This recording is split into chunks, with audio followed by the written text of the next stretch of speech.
ಮಹಿಮೆ ನಿನಗೆ. ನನ್ನ ಕರಗಳ ಎತ್ತಿ ಎಂದು ನಿನ್ನನ್ನೇ ಆರಾಧಿಪೆ. ಸ್ತುತಿಗೆ ಯೋಗ್ಯನು.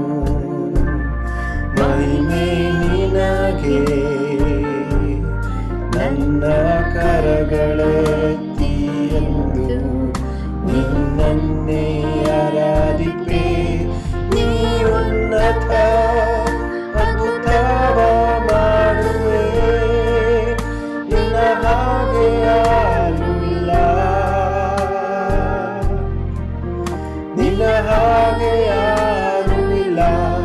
ನೀ ಉನ್ನತ ಅದ್ಭುತವ ಮಾಡುವೆ. ನಿನ್ನ ಹಾಗೆ ಯಾರೂ ಇಲ್ಲ.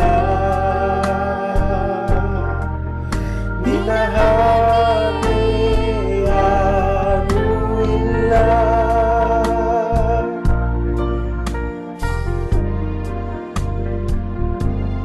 ಬರುವೆ ದೇವಾ ನಿನ್ ಸನ್ನಿಧಿಗೆ. ಪೂರ್ಣ ಹೃದಯದೊಂದಿಗೆ ನಿನ್ನನ್ನೇ ಆರಾಧಿಪೆ. ಬರುವೆ ದೇವಾ ನಿನ್ ಸನ್ನಿಧಿಗೆ. ಪೂರ್ಣ ಹೃದಯದೊಂದಿಗೆ ನಿನ್ನನ್ನೇ ಆರಾಧಿಪೆ. ನೀ ಉನ್ನತ ಅದ್ಭುತವ ಮಾಡುವೆ. ನಿನ್ನ ಹಾಗೆ ಯಾರೂ ಇಲ್ಲ. ನಿನ್ನ ಹಾಗೆ ಯಾರೂ ಇಲ್ಲ. ನೀ ಉನ್ನತ ಅದ್ಭುತವ ಮಾಡುವೆ. ನಿನ್ನ ಹಾಗೆ ಯಾರೂ ಇಲ್ಲ. ನಿನ್ನ ಹಾಗೆ ಯಾರೂ ಇಲ್ಲ.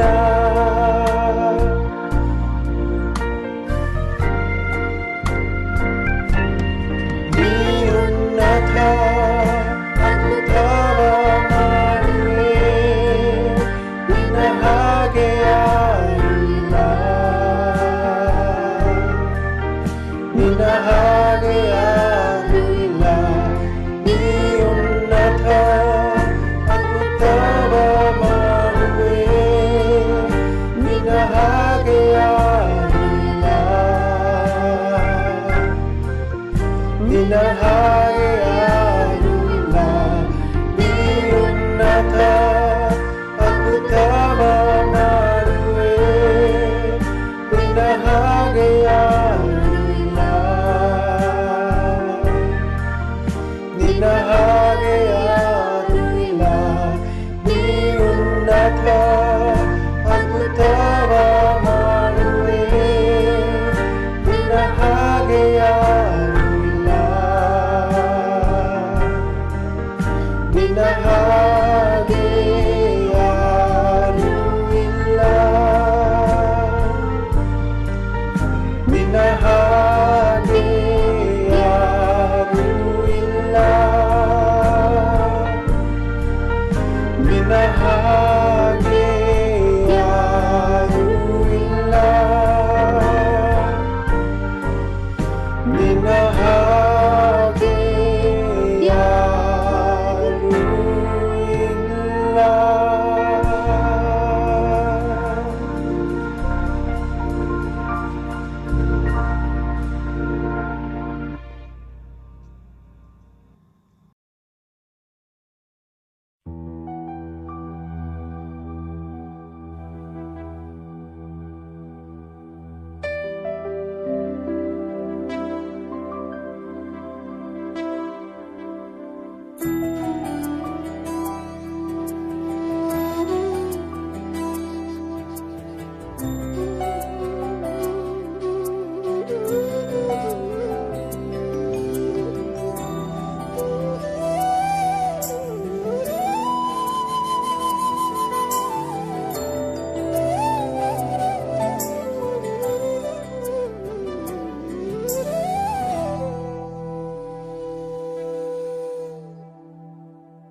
ನೀ ನನ್ನ ಆಶ್ರಯವು,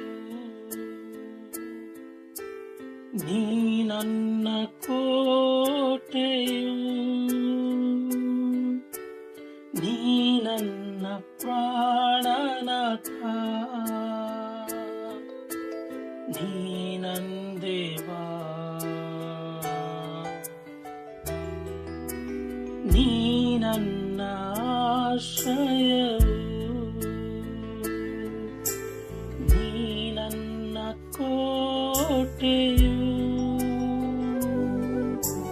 ನೀ ನನ್ನ ಪ್ರಾಣನಾಥ,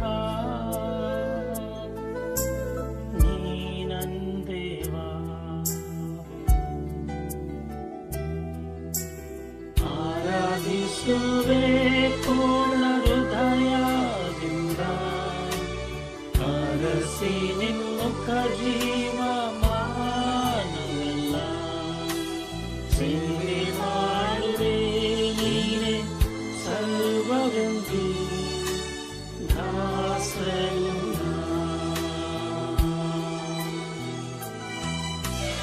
ಆರಾಧಿಸುವೆ ಪೂರ್ಣ ಹೃದಯದಿಂದ, ಆರಸಿ ನಿನ್ಮುಖ ಜೀವಮಾನವೆಲ್ಲ, ಸೇವೆ ಮಾಡುವೆ ನೀನೆ ಸರ್ವವೆಂದು, ದಾಸನು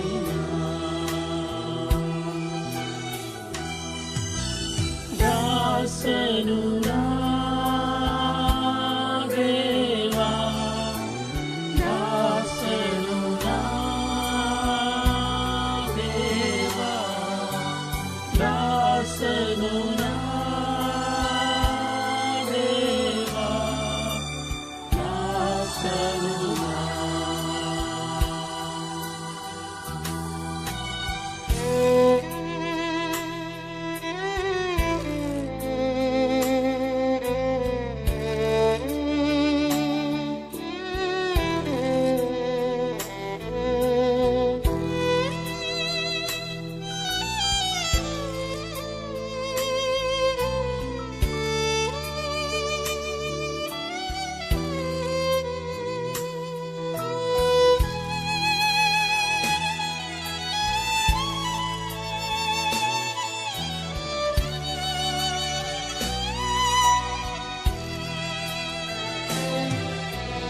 ನೀ ನನ್ನ ಪಾಲಕನು, ನೀ ನನ್ನ ಆಶ್ವಾಸನೆ, ನೀ ನನ್ನ ಮುಂಬಲವು, ನೀ ನನ್ನ ದೇವಾ, ನೀ ನನ್ನ ಪಾಲಕನು, ನೀ ನನ್ನ ಆಶ್ವಾಸನೆ, ನೀ ನನ್ನ ಮುಂಬಲವು, ನೀ ನನ್ನ ದೇವಾ. ಆರಾಧಿಸುವೆ ಪೂರ್ಣ ಹೃದಯದಿಂದ, ಆರಸಿ ನಿನ್ಮುಖ ಜೀವಮಾನವೆಲ್ಲ, ಸೇವೆ ಮಾಡುವೆ ನೀನೆ ಸರ್ವವೆಂದು, ದಾಸನು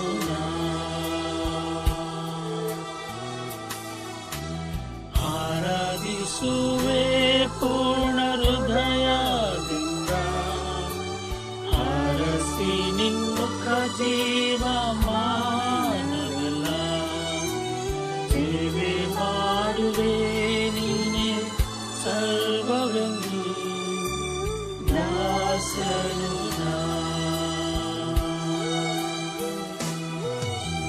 ದಾಸನು ದೇವಾ, ದಾಸನು ದೇವಾ,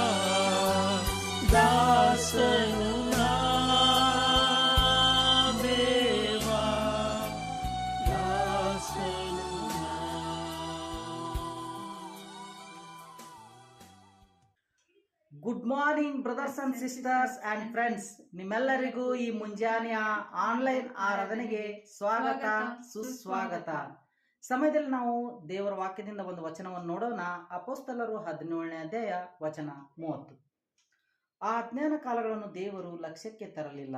ಈಗಲಾದರೂ ಆತನು 4 ದಿಕ್ಕಿನಲ್ಲಿರುವ ಮನುಷ್ಯರೆಲ್ಲರೂ ತನ್ನ ಕಡೆಗೆ ತಿರುಗಿಕೊಳ್ಳಬೇಕೆಂದು ಅಪ್ಪಣೆ ಕೊಡುತ್ತಾನೆ. ಸಹೋದರ ಸಹೋದರಿಯಲ್ಲಿ ನೋಡುವಾಗ ದೇವರು ಎಲ್ಲೋ ಇದ್ದವರು ನಾವು ಇವತ್ತು ಕರ್ಕೊಂಡು ಬಂದು ದೇವರು ತನ್ನ ಸನ್ನಿಧಾನದಲ್ಲಿ ನಿಲ್ಲಿಸಿದ್ದಾರೆ. ಹಾಗೆ ಅನೇಕರನ್ನು ಕೂಡ ಆತನು ಆಜ್ಞಾಪಿಸುತ್ತಾನೆ, ಪ್ರತಿಯೊಬ್ಬರು ಕೂಡ ಆತನನ್ನು ಆರಾಧಿಸಬೇಕಂತೇಳಿ. ಆತನನ್ನು ಆರಾಧಿಸುವ ನಾವು ಎಷ್ಟೋ ಭಾಗ್ಯವಂತರು. ಈ ಸಮಯದಲ್ಲಿ ನಮಗೆ ವ್ಯತ್ಯಾಸಕರವಾದಂಥ ಸಂದೇಶ ಇರುತ್ತೆ. ನಾವು ಸಂದೇಶವನ್ನು ಕೇಳುವಾಗ ಪೂರ್ಣ ಹೃದಯದಿಂದ ಕೇಳೋಣ, ದೇವರನ್ನ ಘನಪಡಿಸೋಣ. ಈ ಸಮಯದಲ್ಲಿ ನಾವು ಪ್ರಾರ್ಥನೆ ಮಾಡಿ ಕೂಟವನ್ನು ಪ್ರಾರಂಭಿಸೋಣ. ಪ್ರೀತಿ ಸ್ವರೂಪನಾಗಿರುವ ನಮ್ಮ ಪರಲೋಕ ತಂದೆ ಆ ದೇವರೇ, ನಿನ್ನ ನಾಮಕ್ಕೆ ಸ್ತೋತ್ರವಾಗಲಿ ತಂದೆ. ಆ ದೇವರೇ ಥ್ಯಾಂಕ್ಸ್ ದೇವರೇ, ನಿಮ್ಮ ಒಂದು ಸನ್ನಿಧಾನದಲ್ಲಿ ತಂದೆ ನಾವೆಲ್ಲರೂ ಬಂದಿದ್ದೇವೆ ತಂದೆ ಈ ಆರಾಧನೆ ನಿಮಗೆ ಮಹಿಮೆ ಆಗಲಿ ತಂದೆ ನೀವು ಬಲಪಡಿಸ್ರಿ, ಅದ್ಭುತವಾಗಿ ನೀವು ಕೈ ಹಿಡಿದು ನಡೆಸ್ತೀರಿ ಅಂತ ಬೇಡ್ತೀನಿ ದೇವರೇ ನಿಮಗೆ ಘನ ಮಾನ ಮಹಿಮೆ ಆಗಲಿ ತಂದೆ. ಒಳ್ಳೆ ಅವಕಾಶ ಕೊಟ್ಟಿದ್ದೀರಿ ತಂದೆ. ಈ ಚಿಕ್ಕ ಪ್ರಾರ್ಥನೆ ಯೇಸು ನಾಮದಲ್ಲಿ ಬೇಡ್ತೀನಿ ತಂದೆ, ಆಮೇನ್.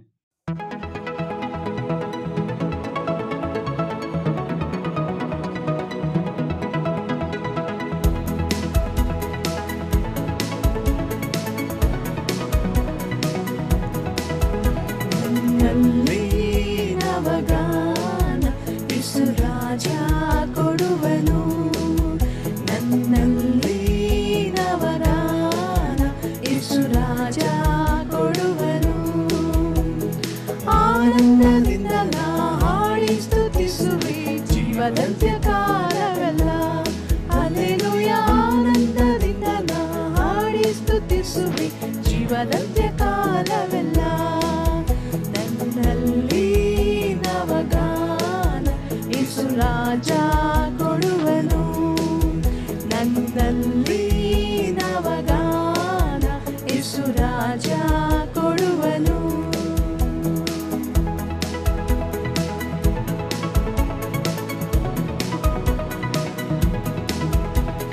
ಪಾಪ ಅಂದ ಕಾಲದಲ್ಲಿ ನಾನು ಇದ್ದಾಗ ಪಾಪಿಯಾದ ನನ್ನನ್ನಾತ ರಕ್ಷಿಸಿದ. ಪಾಪ ಅಂದ ಕಾಲದಲ್ಲಿ ನಾನು ಇದ್ದಾಗ ಪಾಪಿಯಾದ ನನ್ನನ್ನಾತ ರಕ್ಷಿಸಿದ. ಆನಂದದಿಂದ ನಾ ಹಾಡಿ ಸ್ತುತಿಸುವೆ ಜೀವದಂತ್ಯ ಕಾಲವೆಲ್ಲ. ಹಲ್ಲೆಲೂಯ, ಆನಂದದಿಂದ ನಾ ಹಾಡಿ ಸ್ತುತಿಸುವೆ ಜೀವದಂತ್ಯ ಕಾಲವೆಲ್ಲ. ನನ್ನಲ್ಲಿ ನವಗಾನ, ಯೇಸು ರಾಜ ಕೊಡುವನು. ನನ್ನಲ್ಲಿ ನವಗಾನ, ಯೇಸು ರಾಜ ಕೊಡುವನು.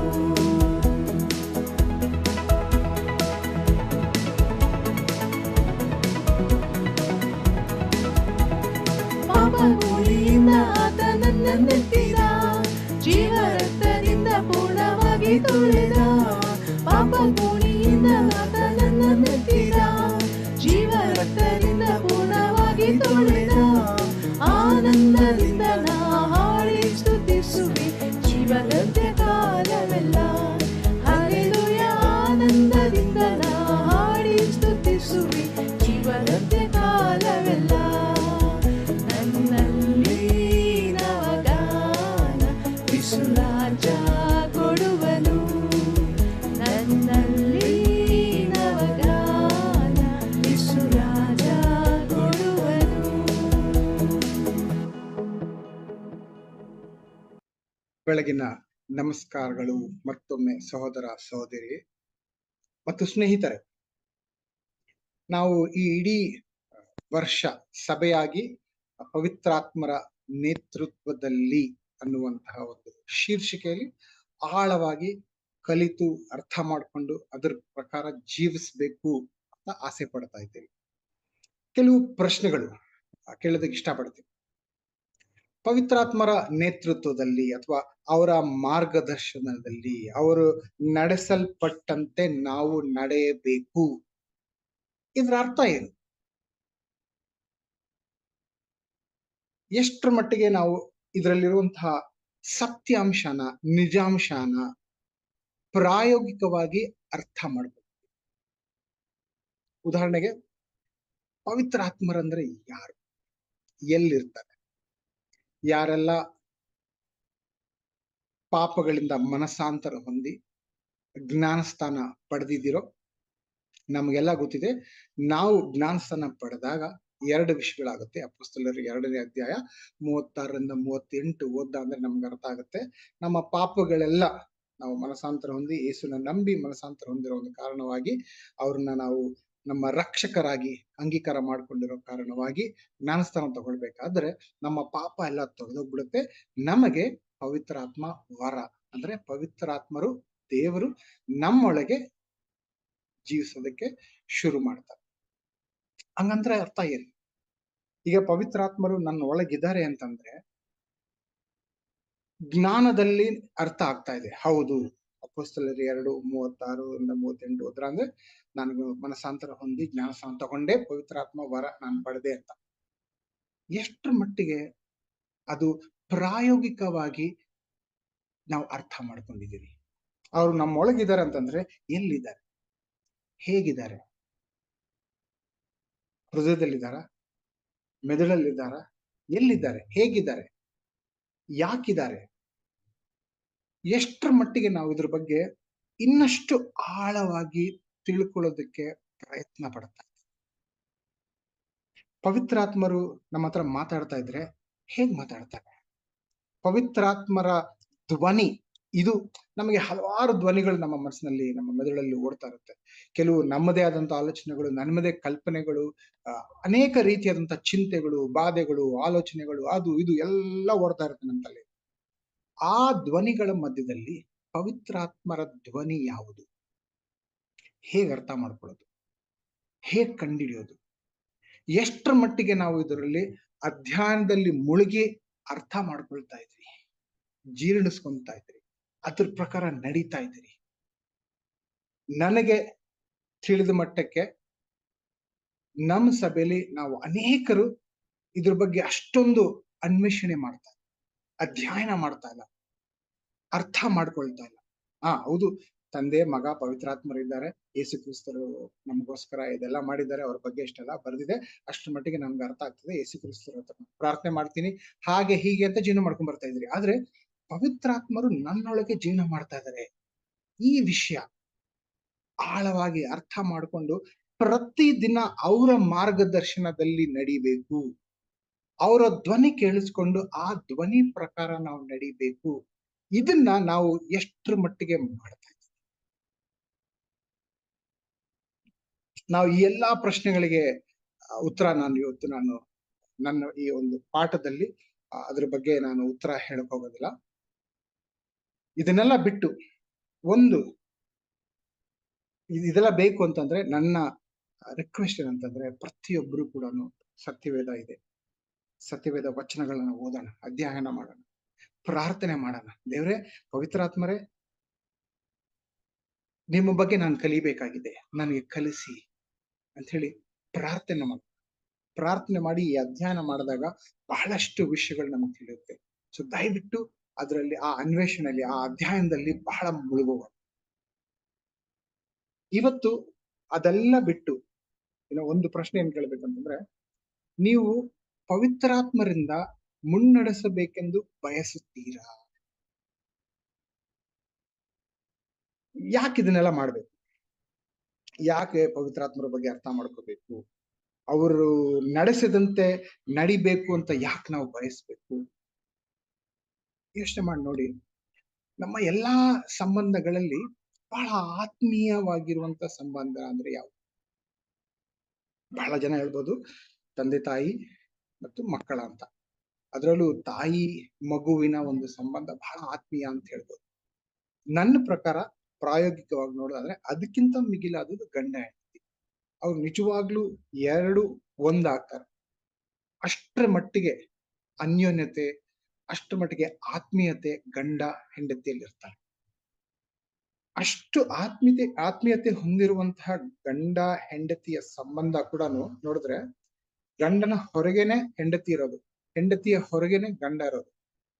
ಆದ್ರೆ ದೇವರು ನಮ್ಮ ಆತ್ಮೀಯತೆ ಎಷ್ಟು ಅಂತಂದ್ರೆ ಹೊರಗಡೆ ಅಲ್ಲ, ದೇವರು ನಮ್ಮೊಳಗೇನೆ ಬಂದಿದ್ದಾರೆ. ನಮ್ಮನ್ನ ಎಷ್ಟು ಪ್ರೀತಿ ಮಾಡ್ತಾರೆ, ಎಷ್ಟು ಆತ್ಮೀಯತೆ ನಮ್ಮಲ್ಲಿ ಬಯಸ್ತಾ ಇದ್ದಾರೆ ಅಂತಂದ್ರೆ ಗಂಡ ಹೆಂಡತಿಯ ಸಂಬಂಧ ಹೊರಗಡೆನೆ ಇದೆ, ದೇವರು ನಮ್ಮ ಸಂಬಂಧ ಹೆಂಗಂತಂದ್ರೆ, ದೇವರು ಪವಿತ್ರಾತ್ಮರ ರೂಪದಲ್ಲಿ ನಮ್ಮೊಳಗ್ ಬಂದು ನೆಲೆಸ್ತಾ ಇದ್ದಾರೆ. ಅಷ್ಟು ಆತ್ಮೀಯತೆ ಅವರು ನಮ್ಮಿಂದ ಬಯಸ್ತಾ ಇದ್ದಾರೆ.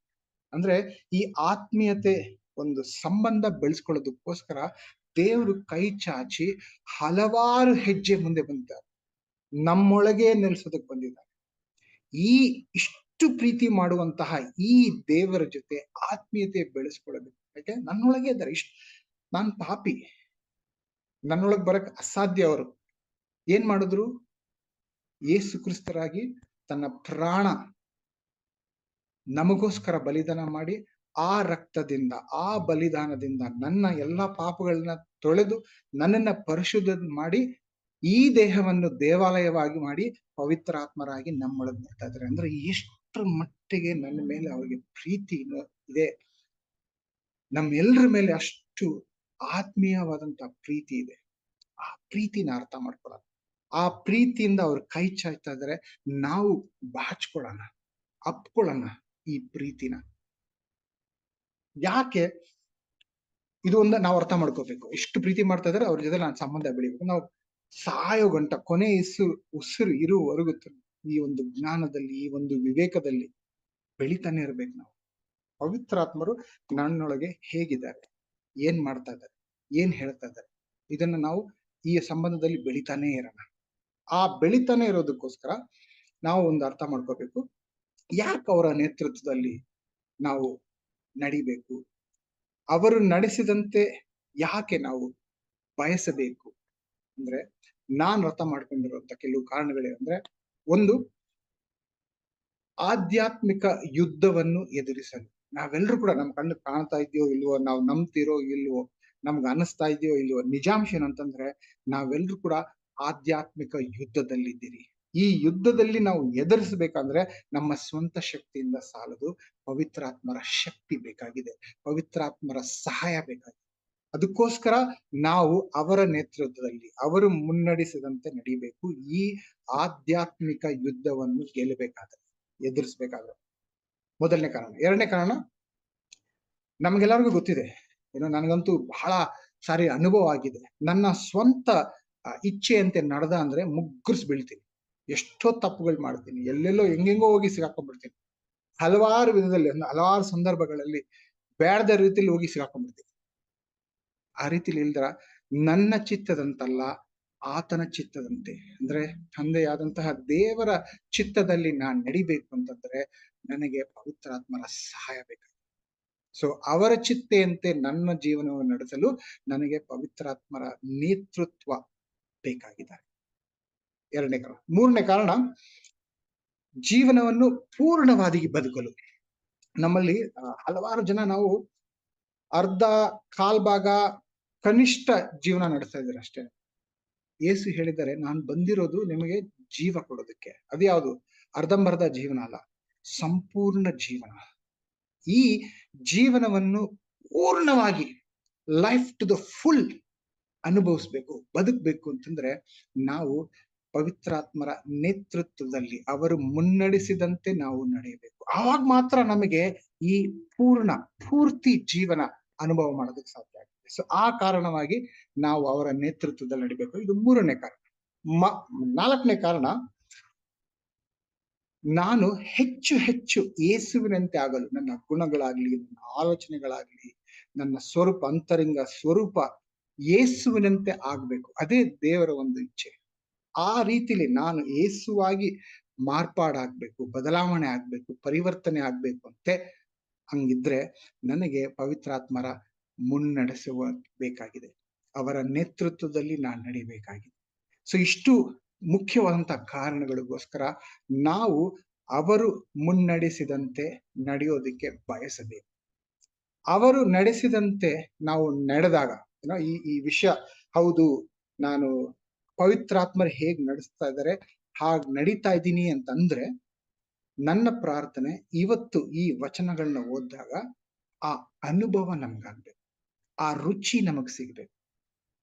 ಯಾವಾಗ್ಲೂ ಮುಂದೆ ಈ ಪಾಠ ಕೇಳಿದಾದ ನಂತರ, ಒಂದ್ ವಾರ ಆದ್ಮೇಲೆ, ಮುಂದಿನ ದಿನ, ಮುಂದಿನ ತಿಂಗಳು, ಮುಂದಿನ ವರ್ಷ ಅಲ್ಲ, ಈಗ ಈ ವಚನಗಳು ಓದ್ಬೇಕಾದ್ರೆ ನನ್ನ ಪ್ರಾರ್ಥನೆ ಪವಿತ್ರಾತ್ಮರು ನಮ್ಮ ಒಬ್ಬೊಬ್ಬರ ಜೊತೆನೂ ಮಾತಾಡ್ಬೇಕು. ಮಾತಾಡೋದು ಮಾತ್ರ ಅಲ್ಲ, ಅವರು ನನ್ನೊಳಗೆ ಇದ್ದಾರೆ, ಅವರು ನನ್ನೊಳಗೆ ಇದ್ದಾರೆ ಅನ್ನೋಂತ ಆ ಅನುಭವ, ಆ ರುಚಿ ನನಗೆ ಈಗ ಈ ಕ್ಷಣ ಈ ವಚನಗಳು ಓದ್ತಾ ಇರ್ಬೇಕಾದ್ರೆ ಪ್ರತಿಯೊಬ್ಬರಿಗೂ ಆ ರುಚಿ ಸಿಗ್ಬೇಕು, ಆ ಅನುಭವ ಆಗ್ಬೇಕು. ಆ ಅನುಭವ ಆಗಿ ಆ ರುಚಿ ಸಿಕ್ಕಿ ವಾಹ್, ಇಷ್ಟೊಂದು ರುಚಿಮಯವಾಗಿದೆಯಲ್ವಾ ಪವಿತ್ರಾತ್ಮರ ನೇತೃತ್ವದಲ್ಲಿ ನಡೆಯೋದು, ನಾ ಅವ್ರ ಪ್ರಕಾರ ನಡಿತೀನಿ ಅಂತ ನಾವು ಶಾಶ್ವತವಾಗಿ ನಡೆಯೋದಕ್ಕೆ ಬಲವಾದ ನಿರ್ಧಾರ ಮಾಡೋದಕ್ಕೆ ಸ್ಫೂರ್ತಿ ಆಗ್ಬೇಕು ಅಂತ ನಾನು ಪ್ರಾರ್ಥಿಸ್ತಾ ಇದ್ದೀನಿ. ಅದಕ್ಕೋಸ್ಕರ ಪ್ರಾರ್ಥಿಸ. ಪವಿತ್ರಾತ್ಮರೇ, ನೀವು ನಮ್ಮೊಳಗಿದ್ದೀರಾ. ಬಹಳ ಸಾರಿ ನಾವು ಅದಕ್ಕೆ ಗಮನ ಕೊಡೋದಿಲ್ಲ.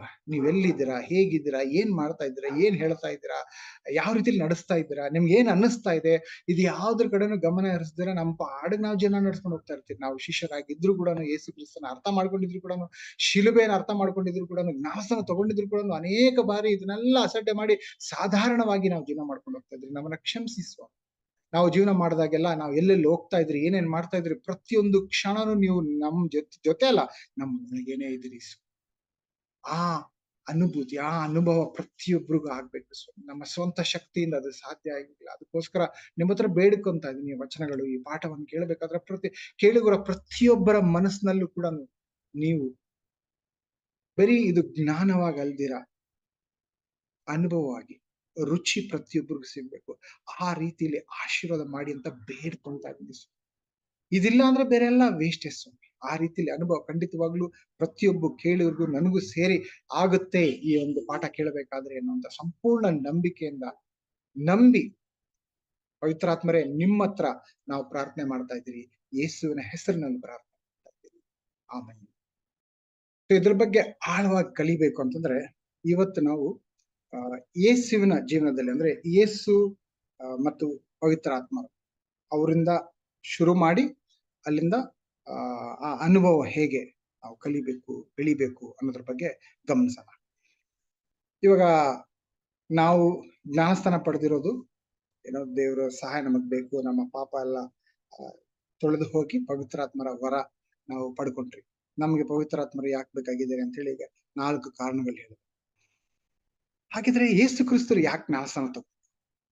ಯೇಸು ಕ್ರಿಸ್ತರಿಗೆ ಪವಿತ್ರಾತ್ಮರು ಯಾಕೆ ಬೇಕಾಗಿದ್ರು ಅನ್ನೋಂತ ಈ ಪ್ರಶ್ನೆಗೆ ಸ್ವಲ್ಪ ಆಳವಾಗಿ ಆಲೋಚನೆ ಮಾಡಿ ನೋಡಿದ್ರೆ, ವಚನಗಳನ್ನ ಎಚ್ಚರಿಕೆಯಿಂದ ಅಧ್ಯಯನ ಮಾಡಿದರೆ ನಾವು ಗಮನಿಸ್ಬೋದು. ಯೇಸು ಹುಟ್ಟಿದಾಗ್ಲಿಂದ ಯೇಸು ಹುಟ್ಟಬೇಕಾದ್ರೆ ಪವಿತ್ರಾತ್ಮರಿಂದನೇ ಹುಟ್ಟಿದ್ದು. ಮರಿಯಳು ಗರ್ಭಳಾಗಿದ್ದು ಪವಿತ್ರಾತ್ಮರ, ಆ ಒಂದು ಪವಿತ್ರಾತ್ಮರಿಂದನೇ ಯೇಸು ಹುಟ್ಟಿದ್ದು. ಅವ್ರ ಪ್ರಾರಂಭನೆ ಪವಿತ್ರಾತ್ಮರಿಂದ ಆಗಿರೋದು. ಅಲ್ಲಿಂದ ಹಿಡಿದು 30 ವರ್ಷಗಳ ಕಾಲ ನೀವು ನೋಡಿದ್ರೆ ಅವ್ರು ಯಾವುದೇ ಸೇವೆಗಳು, ಅಂದ್ರೆ ಪಬ್ಲಿಕ್ ಅಲ್ಲಿ ಎಲ್ಲರಿಗೂ ಕಾಣಿಸೋ ರೀತಿಯಲ್ಲಿ ಯಾವುದೇ ರೀತಿಯಾಗಿ ಸೇವೆ ಆಗ್ಲಿ ಅಥವಾ ಪವಾಡಗಳಾಗ್ಲಿ ಅದ್ಭುತ ಕಾರ್ಯಗಳಾಗ್ಲಿ ಏನು ಮಾಡಿರ್ಲಿಲ್ಲ. ಅವ್ರು ಮಾಡಿರುವಂತ ಮೊದಲನೇ ಅದ್ಭುತ ಕಾರ್ಯ ನಮಗ್ ಗೊತ್ತಿರೋ ಹಾಗೆ ನೀರ್ನ ದ್ರಾಕ್ಷರಸ ಮಾಡಿರೋದು. ಮತ್ತೆ ಅವರು ದೇವರ ಸೇವೆ ಶುರು ಮಾಡಿರೋದು ಹೇಗೆ, ಅವರು ಈ ಬೆಸ್ತರು ಮೀನ್ ಹಿಡಿಗರನ್ನ ಕರೆದ್ರು, ಬನ್ನಿ ನನ್ನ ಹಿಂದೆ ಬನ್ನಿ ಅಂತ ಹೇಳಿ. ಅಲ್ಲಿಂದ ಅವರು ಪ್ರಾರಂಭ ಆಗಿರೋದು. 3 ವರ್ಷಗಳ ಕಾಲ ಅವರು ಅದ್ಭುತವಾಗಿ ದೇವರ ಸೇವೆ ಮಾಡಿ ನಮ್ಗೆಲ್ಲ ಮಾರ್ಗದರ್ಶನಿ. ಆ ಒಂದು ಕಥೆ ಎಲ್ಲ ನಾವು ಅನೇಕ ಸಾರಿ ಅರ್ಥ ಮಾಡ್ಕೊಂಡಿದ್ರು. ಬಟ್ ಅವ್ರ ಪ್ರಾರಂಭ ಅಲ್ಲಾಗಿರೋದು ಆ ಮೊದಲನೇ ಪವಾಡ, ನೀರ್ನ ದ್ರಾಕ್ಷರಸ ಮಾಡಿರೋದು, ಈ ಬೆಸ್ತರನ್ನ ಕರೆದಿರೋದು, ಇದೆಲ್ಲ ಆಗಿದ್ದು ಪವಿತ್ರಾತ್ಮರು ಪಡೆದ ನಂತರ. ಅಂದ್ರೆ ನಮ್ಗೇನ್ ಅರ್ಥ ಆಗ್ತಾ ಇದೆ, ಯೇಸು ಕ್ರಿಸ್ತರು ದೇವರ ಸೇವೆ ಮಾಡೋದಕ್ಕೆ ಶುರು ಮಾಡ್ಬೇಕಾದ್ರು, ಅದ್ಭುತ ಕಾರ್ಯ ಅಂದ್ರೆ ಎಲ್ರಿಗೂ ಕಾಣಿಸೋ ರೀತಿಯಲ್ಲಿ ಅದ್ಭುತ ಕಾರ್ಯ ಮಾಡ್ಬೇಕಾದ್ರೂ ಪವಿತ್ರಾತ್ಮ ವರ ಪಾರಿವಾಳವಾಗಿ ಪವಿತ್ರಾತ್ಮರು ಅವ್ರ ಮೇಲೆ ಬರ್ತಾರೆ. ಅದಾದ ನಂತರನೇ 2 ಕಾರ್ಯಗಳಾಗೋದು ನಾವು ನೋಡ್ತಾ ಇದ್ದೀವಿ. ಯೇಸು ಕ್ರಿಸ್ತರಿಗೆ ಪವಿತ್ರಾತ್ಮರ ಸಹಾಯ ಬೇಕಾಗಿತ್ತು. ಅಂದ್ರೆ ನಮಗೆ ಎಷ್ಟರ ಮಟ್ಟಿಗೆ ಅವರು ಸಹಾಯ ಬೇಕಾಗಿತ್ತು, ಅವರ ನೇತೃತ್ವದಲ್ಲಿ ನಾವು ಎಷ್ಟರ ಮಟ್ಟಿಗೆ ನಡಿಬೇಕು ಅನ್ನೋದು ಆಳವಾಗಿ ಆಲೋಚನೆ ಮಾಡಿ. ಯೇಸು ಕ್ರಿಸ್ತರಿಗೆ ಬೇಕಾಗಿದ್ದಾರೆ ಅಂದ್ರೆ ನಮಗೆ ಅದಕ್ಕಿಂತ ಜಾಸ್ತಿ ಬೇಕಾಗಿದ್ದಾರೆ ಅಲ್ವಾ? ಏನ್ ಅರ್ಥ ಆಗುತ್ತೆ ಇದರಿಂದ? ನಾವು ನಮ್ಮ ಜೀವನದಲ್ಲಿ ಸಂಪೂರ್ಣವಾಗಿ ಪವಿತ್ರಾತ್ಮರ ಮೇಲೆ ಅವಲಂಬಿತರಾಗಿರ್ಬೇಕು. ಸಂಪೂರ್ಣವಾಗಿ ಅವ್ರ ಮೇಲೆ ಏನೇ ಮಾಡೋಕ್ಕಿಂತ ಮುಂಚೆನು ಅವ್ರ ಮೇಲೆ ಅವಲಂಬಿತವಾಗಿರ್ಬೇಕು. ಎಷ್ಟರ ಮಟ್ಟಿಗೆ ನಾವು ಅವಲಂಬಿತರಾಗಿದ್ದೀರಿ? ಎಷ್ಟರ ಮಟ್ಟಿಗೆ ನಾವು ಪವಿತ್ರಾತ್ಮರ ಮೇಲೆ ಸಹಾಯ ಪಡಿತಾ ಇದ್ದೀರಿ ಅವರಿಂದ? ಸಿಂಪಲ್ ಆಗಿ ಪವಿತ್ರಾತ್ಮರ ಹತ್ರ ನಾವು ಮಾತಾಡ್ತಾ ಇದ್ದೀರಾ? ಪವಿತ್ರಾತ್ಮರಿಗೆ ಪ್ರಾರ್ಥನೆ ಮಾಡಕ್ ಶುರು. ಅನೇಕ ಸಾರಿ ನಾನು ತಂದೆ ಹತ್ರ ಮಾತಾಡ್ತೀನಿ, ಮಗನ ಹತ್ರ ಮಾತಾಡ್ತೀನಿ, ಪವಿತ್ರಾತ್ಮರ ಹತ್ರ ಬೇರೆ ಬೇರೆ ಅನುಭವ ನನಗೆ ಸಿಗುತ್ತೆ. ಈ 3 ವಿಧಗಳಲ್ಲಿ ನಾನು ಪ್ರಾರ್ಥನೆ ಮಾಡ್ತೀನಿ. 3 ತಂದೆ ಹತ್ರ ಮಾತಾಡ್ತಾ ಇರ್ಬೇಕಾದ್ರೆ ಆ ಅನುಭವನೇ ಬೇರೆ, ಯೇಸು ಕ್ರಿಸ್ತ ಹತ್ರ ಮಾತಾಡ್ತಾ ಇರ್ಬೇಕಾದ್ರೆ ಆ ಅನುಭವನೇ ಬೇರೆ, ಪವಿತ್ರಾತ್ಮರ ಹತ್ರ ಮಾತಾಡ್ತಾ ಇರ್ಬೇಕಾದ್ರೆ ಆ ಅನುಭವನೇ ಬೇರೆ. ಸೊ ಆ ರೀತಿಲಿ ಪವಿತ್ರಾತ್ಮರ ಮೇಲೆ ಅವಲಂಬಿತರಾಗಿರ್ಬೇಕು. ಪವಿತ್ರಾತ್ಮರ ನೇತೃತ್ವದಲ್ಲಿ ನಾವು ನಡಿಬೇಕು ಅಂತಂದ್ರೆ ನಾವು ಅವ್ರ ಹತ್ರ ಮಾತಾಡೋಕ್ ಶುರು ಮಾಡ್ಬೇಕು. ಅವ್ರು ಏನ್ ಹೇಳ್ತಾ ಇದ್ದಾರೆ, ನಾವೇನು ಅವ್ರ ಹತ್ರ ಮಾತಾಡ್ತಾ ಇದ್ದೀರಿ, ಇದನ್ನ ಇನ್ನಷ್ಟು ಹೆಚ್ಚು ಮಾಡ್ಕೊಳ್ತಾ ಹೋಗೋಣ. ನಾವು ಅವ್ರ ಮೇಲೆ ಅವಲಂಬಿತರಾಗಿರ್ಬೇಕು. ಯಾಕಂದ್ರೆ ಸಂಪೂರ್ಣವಾಗಿ ಅವಲಂಬಿತರಾಗಿರ್ಬೇಕು. ಅವರ ನೇತೃತ್ವದಲ್ಲಿ ನಾವು ನಡೀತಾ ಇದ್ದೀರಿ, ಅವರು ನಡೆಸಿದಂತೆ ನಾವು ನಡೀತಾ ಇದ್ದೀರಿ ಅಂತಂದ್ರೆ ಅದು ಬರೀ ಜ್ಞಾನವಾಗಿ ನಾವು ಅರ್ಥ ಮಾಡ್ಕೊಳ್ಳಲ್ದಿರ ಪ್ರಾಯೋಗಿಕವಾಗಿ ನಾವು ಅದನ್ನ ಅರ್ಥ ಮಾಡ್ಕೋಬೇಕು ಅಂತಂದ್ರೆ ನಾವು ಗಲಾತ್ಯ 5:22-23 ಓದ್ಬೇಕು. ಗಲಾತ್ಯ 5:22-23ರಲ್ಲಿ ಪವಿತ್ರಾತ್ಮರಿಂದ ಸಿಗುವಂತ ಫಲಗಳು, ಅದರ ಪಟ್ಟಿ ನಾವು ನೋಡ್ಬೋದು. ಇದು ಸುಮ್ಮನೆ ಓದ್ಬಿಟ್ಟು ನಾವು ಪವಿತ್ರಾತ್ಮರಿಂದ ನೇತೃತ್ವರಾಗಿಲ್ಲ ಅಂದ್ರೆ ಇದೆಲ್ಲ ಅನುಭವ, ಇದೆಲ್ಲ ವಿಷಯಗಳು ಆಗುತ್ತೆ, ಇದೆಲ್ಲ ಫಲಗಳು ನಮಗೆ ಸಿಗುತ್ತೆ ಅಂತ ಸುಮ್ಮನೆ ಓದ್ಕೊಂಡು ಹೋಗೋದಂತಲ್ಲ. ಆ ಒಂದೊಂದು ಪದ ನೋಡೋಣ, ಆ ಒಂದೊಂದು ಫಲ ನೋಡೋಣ. ಅದರ ಅನುಭವ ನನಗಾಗ್ತಾ ಇದೆಯಾ?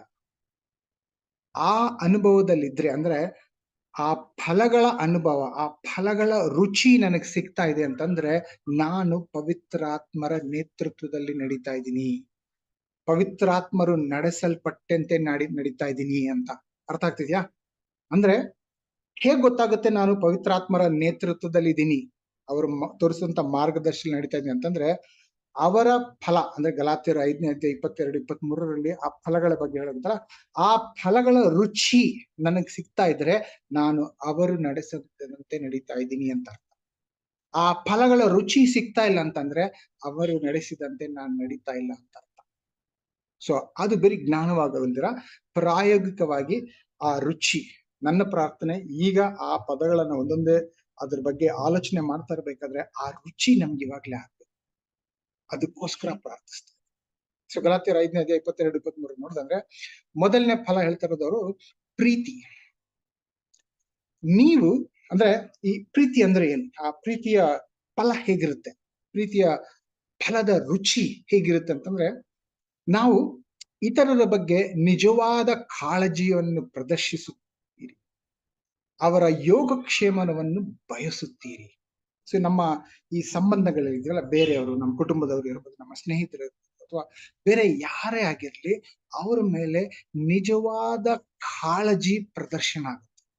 ಬರೀ ಬ್ರೋ ನಾನು ಪ್ರೀತಿಸ್ತೀನಿ ಬ್ರೋ ಅನ್ನೋದಲ್ಲ, ಆ ಪ್ರೀತಿನ ನಾವು ಪ್ರದರ್ಶಿಸ್ತಾ ಇರ್ತೀವಿ.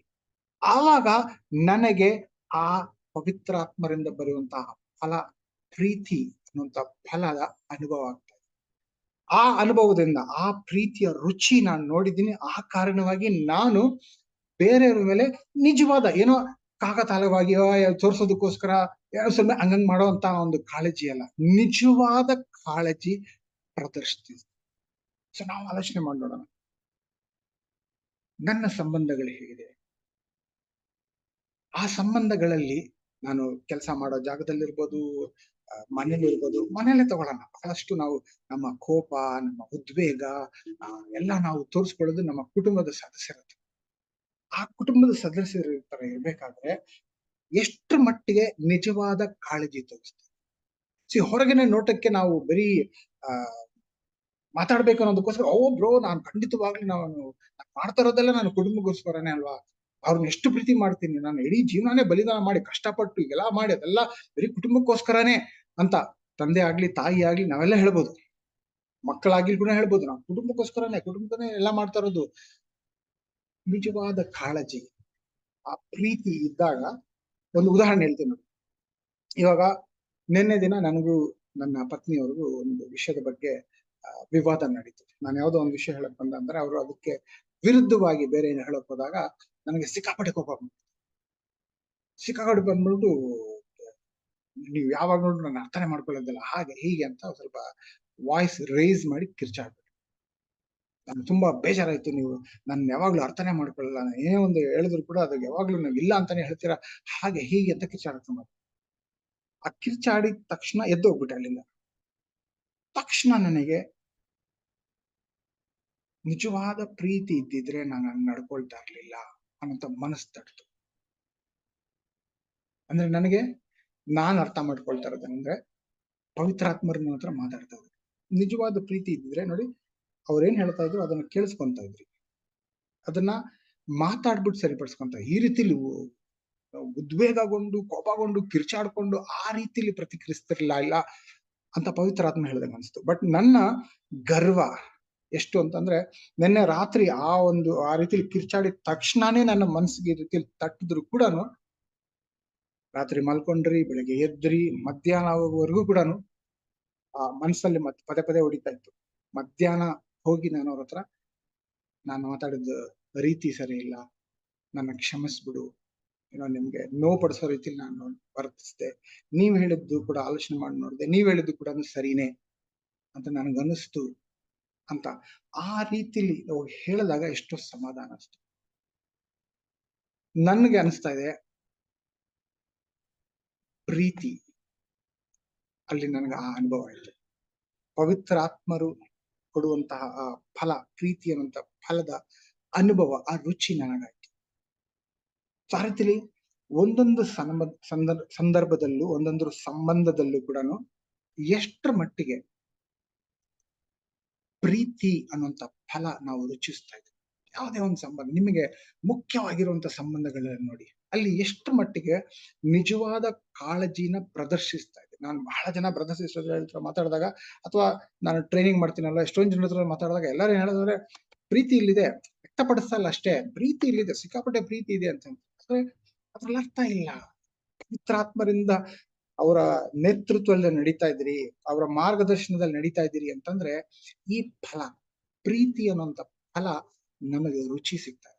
ನಾನ್ ತಪ್ಪು ಮಾಡಿದಾಗೆಲ್ಲ ಪವಿತ್ರಾತ್ಮರು ಬಂದು ಹೇಳ್ತಾ ಇರ್ತಾರೆ, ಸರಿ ಮಾಡಿ, ಪ್ರೀತಿಯಿಂದ ಆ ಪ್ರೀತಿಯ ಕಾರಣವಾಗಿ ನಿಜವಾದ ಕಾಳಜಿಯನ್ನು ಪ್ರದರ್ಶಿಸು ಅಂತ ನಮ್ಗೆ ಮಾರ್ಗದರ್ಶನ ನೀಡ್ತಾ ಇರ್ತಾರೆ.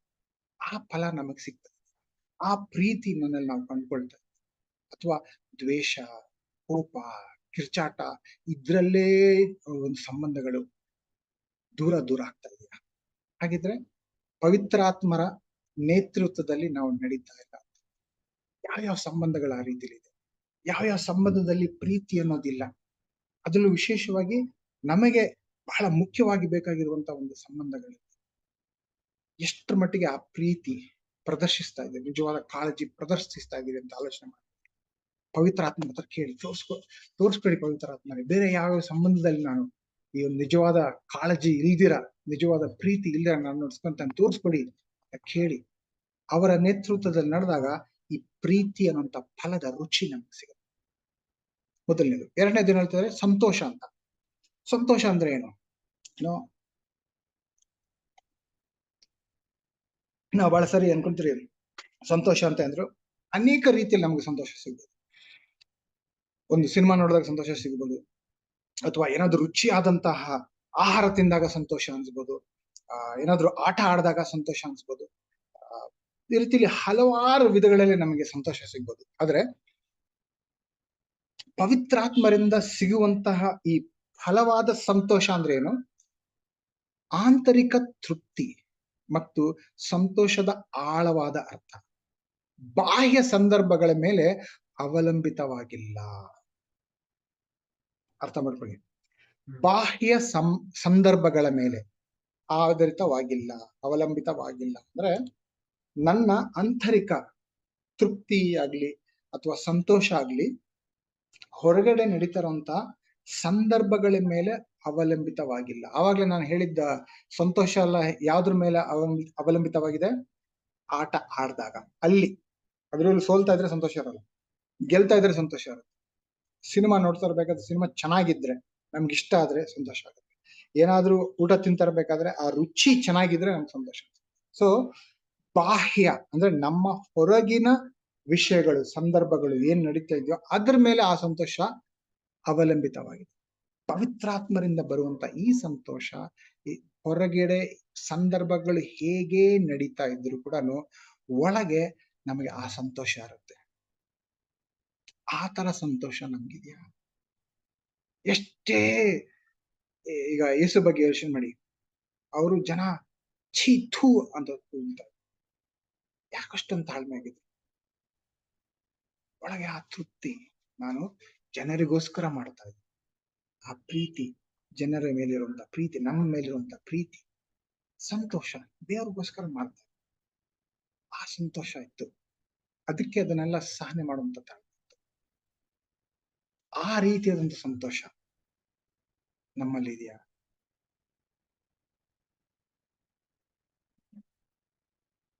ಹೊರಗಡೆ ಏನೇ ನಡೀತಾ ಇದ್ರು ಕೂಡ ಒಳಗಡೆ ಸಂತೋಷ ಪಡ್ತಾ ಇದ್ರೆ ಆವಾಗ ಪವಿತ್ರಾತ್ಮರ ನೇತೃತ್ವದಲ್ಲಿ ನಾನು ನಡೀತಾ ಇದ್ದೀನಿ.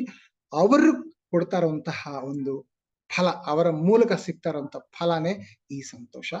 ಆ ಸಂತೋಷನ ನಮ್ಮಿಂದ ಯಾರಿಂದನೂ ಕಿತ್ಕೊಳಕ್ಕಾಗಲ್ಲ, ಯಾವ ಸಂದರ್ಭ ಕಿತ್ಕೊಳಕ್ಕಾಗಲ್ಲ, ಯಾವ ಜನನು ಕಿತ್ಕೊಳಕ್ಕಾಗಲ್ಲ. ನಾನು ಸಂತೋಷವಾಗಿದ್ದೀನಿ, ನಾನು ತೃಪ್ತಿಯಾಗಿದ್ದೀನಿ. ಯಾಕೆಂದ್ರೆ ಪವಿತ್ರಾತ್ಮರು ನನ್ನೊಳಗಿದ್ದಾರೆ, ಅವರ ಮೂಲಕ ನನಗೆ ಸಂತೋಷ ಸಿಗ್ತದೆ. ಆ ಅನುಭವ ನಮ್ಗೆ ಆಗ್ತಾ ಇದೆಯಾ?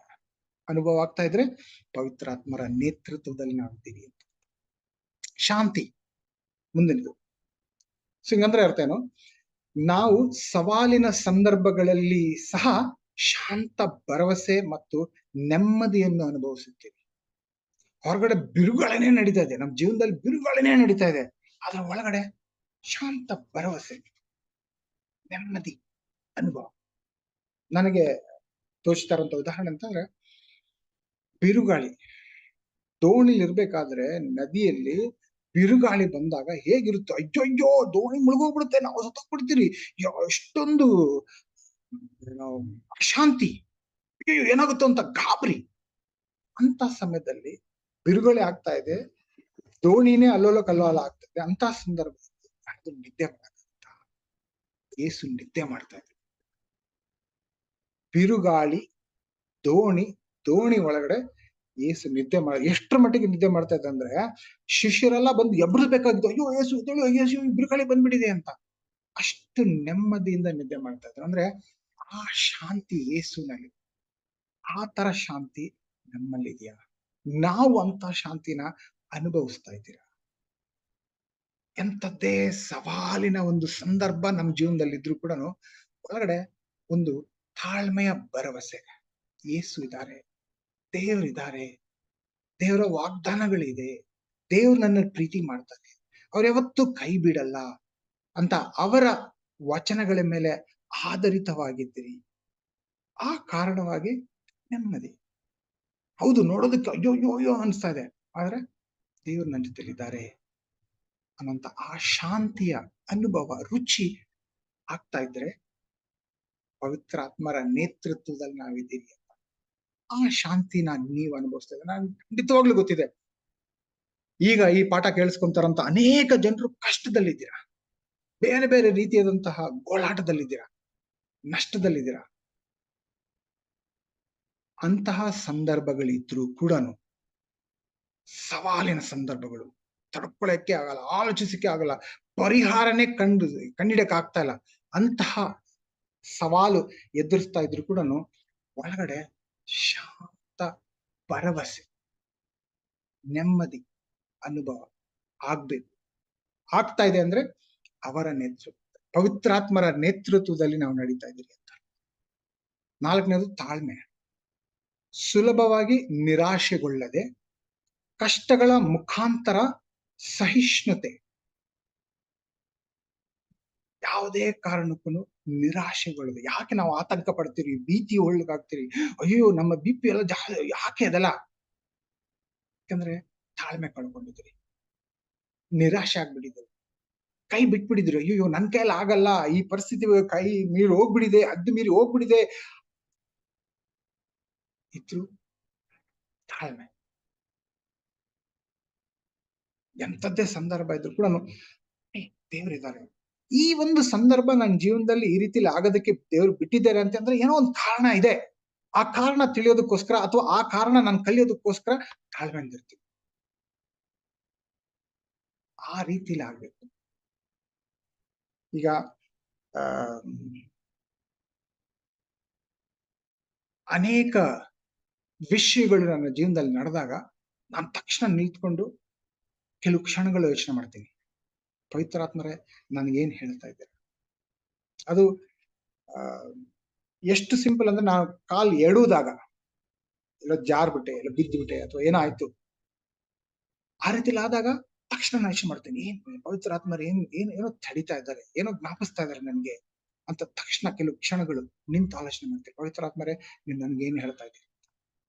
ಹಲವಾರು ವಿಧದಲ್ಲಿ ನಾನು ಕಳೆದ ಕೆಲವು ವರ್ಷಗಳಲ್ಲಿ ನಾನು ಅನುಭವಿಸಿರುವಂತಹ ವಿಷಯಗಳಂತಂದ್ರೆ ಬಹಳವಾಗಿ ಕೆಲವು ಸನ್ನಿವೇಶಗಳು, ಅದು ನನ್ನ ಮಗನ ಜೀವನದಲ್ಲಿರ್ಬೋದು, ಮಗಳ ಜೀವನದಲ್ಲಿರ್ಬೋದು, ಏನೋ ಅನಾಹುತ ಆದ್ರೆ ಅಥವಾ ಅಹಿತವಾದದ್ದು ಚಿಕ್ಕದಿರ್ಲಿ ದೊಡ್ಡದಿರ್ಲಿ ಏನಾದ್ರೂ ಆಗಿದ ತಕ್ಷಣ ನಾನು ಮೊದಲು ಯೋಚನೆ ಮಾಡೋದು, ಪವಿತ್ರಾತ್ಮರೇ ಏನ್ ಪಾಠ ಕಲಿಸ್ತಾ ಇದ್ದಾರೆ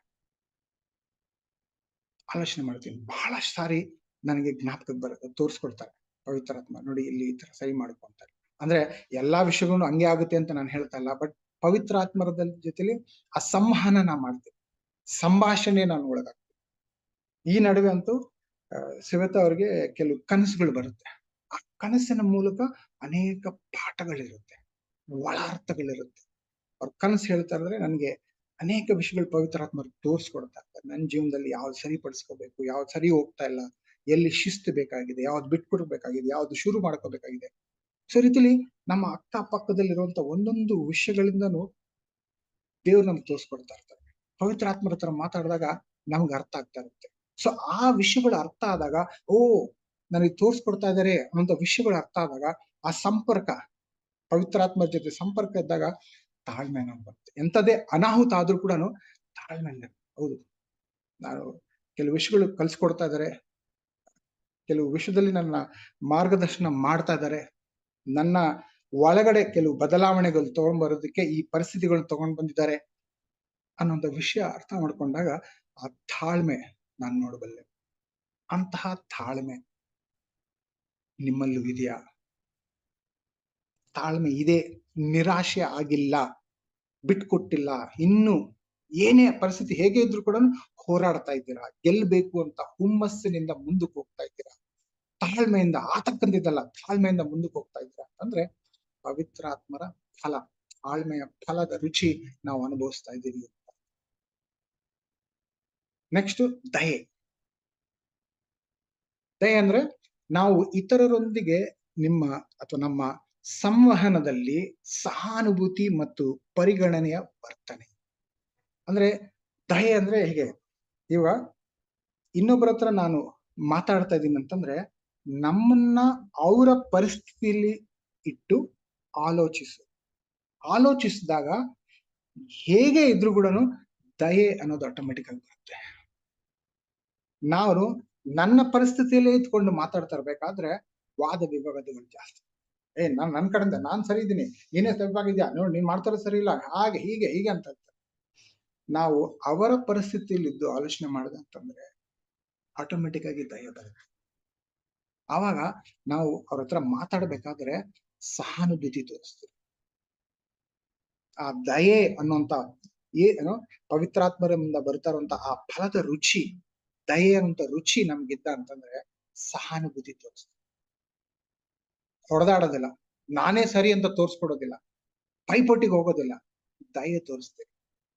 ಸೊ ಆ ರೀತಿಲಿ ನಾವು ಜನರು ನಮ್ಮನ್ನು ನೋಡಿದಾಗ ಯಾವ ರೀತಿಲಿ ನೋಡ್ತಾ ಇದ್ದಾರೆ, ಇಂತ ದಯಾಳು ಇವರು ಅಂತ ನೋಡ್ತಾ ಇದ್ದಾರ. ಆ ಒಂದು ದಯೆ ಅನ್ನಂತ ಫಲ ರುಚಿ ನಾವು ಅನುಭವಿಸಿ ಆ ದಯೆನ ನಾವು ಬೇರೆಯವ್ರಿಗೆ ಕೊಡ್ತಾ ಇದ್ದೀರ. ಬಹಳ ಸಾರಿ ನನ್ಗನ್ಸುತ್ತೆ ಈ ದೇವ್ರ ಸೇವೆ ಮಾಡ್ತಾ ಇರ್ಬೇಕಾದ್ರೆ ಎಷ್ಟೊಂದ್ ಜನರಿಗೆ ಅಡ್ವೈಸ್ ಮಾಡ್ತಾ ಇರ್ತೀರಿ, ಎಷ್ಟೊಂದ್ ಜನರಿಗೆ ಈ ತರ ಮಾಡಿ ಆ ತರ ಮಾಡಿ ಅಂತ ಹೇಳಿ ನಾವು ಮಾರ್ಗದರ್ಶನ ನೀಡ್ತಾ ಇರ್ತೀವಿ.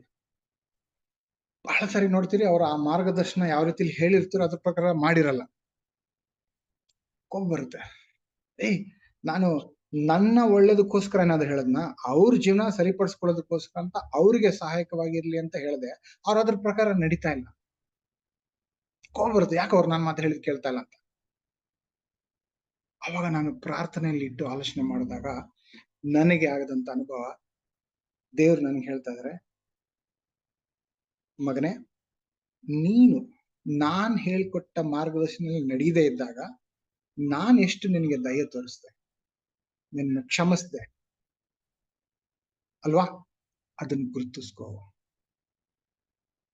ಸೊ ಈ ವಿಷಯ ಜ್ಞಾಪಕಕ್ಕೆ ಬಂದಾಗ ಆಟೋಮೆಟಿಕ್ ಆಗಿ ನನಗೆ ಸಹಾನುಭೂತಿ ತೋರಿಸ್ಬೇಕನ್ಸುತ್ತೆ.